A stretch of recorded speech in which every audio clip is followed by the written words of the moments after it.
Have you ever wondered what happens when you flip a light switch? It seems like magic, doesn't it? Well, it's not magic, it's science. Consider the electron. Inside atoms are even smaller particles, including our energetic little friends, the electrons. When they move in an organized parade, we call that flow, electricity. Think of it like a river, but made of electrons moving through a wire. These electrons carry a negative charge, and they're attracted to positive areas. Its effects are everywhere, from lightning to the charge in your smartphone. We build special pathways for electrons called circuits. They are the superhighways for electrons. First, the power source, a battery. Second, conductors, the wires. Third, the load, anything that uses electricity, a light bulb, a motor, or a speaker. Fourth, the switch, like a drawbridge controlling the path.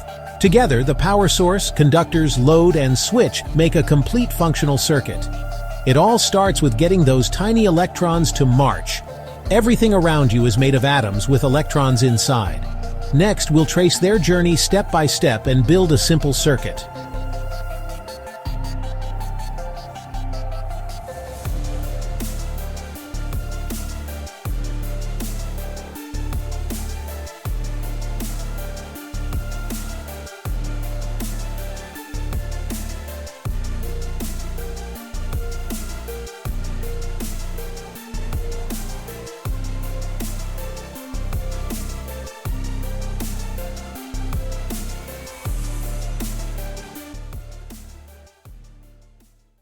It begins at the power source, the battery, which creates voltage. A chemical reaction pushes electrons toward the negative terminal. Electrons are poised at the negative terminal, waiting for a path. The journey begins the instant we close the switch. An electron jumps to a nearby atom, which nudges its neighbor, a chain reaction. It's like dominoes falling. A wave of energy moves down the line. As the wave reaches a load, a light bulb, it encounters the filament. The filament resists the electrons, squeezing them through. That resistance creates friction and heat. So hot, the filament glows and produces light. After doing work, electrons continue back toward the battery's positive terminal. They complete the loop, as long as the path stays closed. Let's make this crystal clear with a hands-on example powering a small bulb with an AA battery. Touch one wire to the negative terminal, the flat end. Touch the other end to the metal casing on the bulb. Nothing happens yet. The path is incomplete. Now touch the second wire to the positive terminal, the little bump. Touch the other end to the bulb's metal tip. Instant light. Electrons flowed from the negative terminal through the wire, the filament, and back to the positive terminal, completing the loop. Lift a wire away and you open the circuit. The electrons stop, the bulb goes dark. Reconnect, and the loop completes again. That's a working circuit. Up next, why the loop must be complete and what happens when it isn't. Why won't the bulb light with just one wire? Because electricity needs both a pressure difference and a return path. Like a river or a racetrack, flow requires a closed route. If there's a gap, everything behind it stops. Same for electrons. A gap is a roadblock. Electrons pile up but can't cross. A small battery often can't push electrons across an air gap. Voltage is the push or pressure. The battery pumps energy, not electrons. Series circuits. Components are arranged one after another. One path only. Total resistance increases, so current is lower and bulbs glow dimmer. If one bulb burns out, the entire series string goes dark.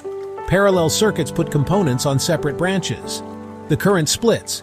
Each bulb gets full battery voltage and stays bright. If one bulb burns out, only that branch is affected, the rest stay lit. This is how your house is wired. Parallel circuits let other devices stay on. Electricity is useful but dangerous. Wall outlets are far more powerful than small batteries. Never experiment with home outlets. The voltage can cause serious harm. Water conducts electricity. Never handle electrical devices with wet hands or near water. If you're wet or standing in water, your body becomes an easier path for current. A short circuit, connecting +2, directly creates a very low resistance path and huge current. This can heat wires, melt insulation, damage the battery, or even start a fire. Always include a load to limit current and ask an adult if unsure. If you see frayed wires or something unsafe, don't touch it. Get an adult or teacher. Be smart, be safe, and enjoy learning. Now that you know how circuits work and how to be safe, let's see where they appear around us.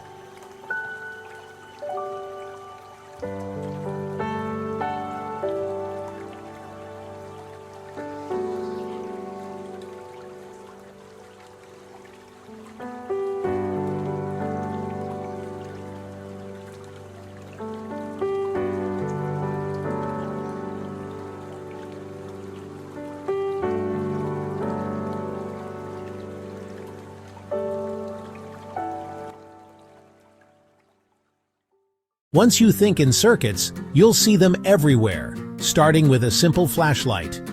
Your smartphone contains batteries, processors, memory antennas, all tiny circuits.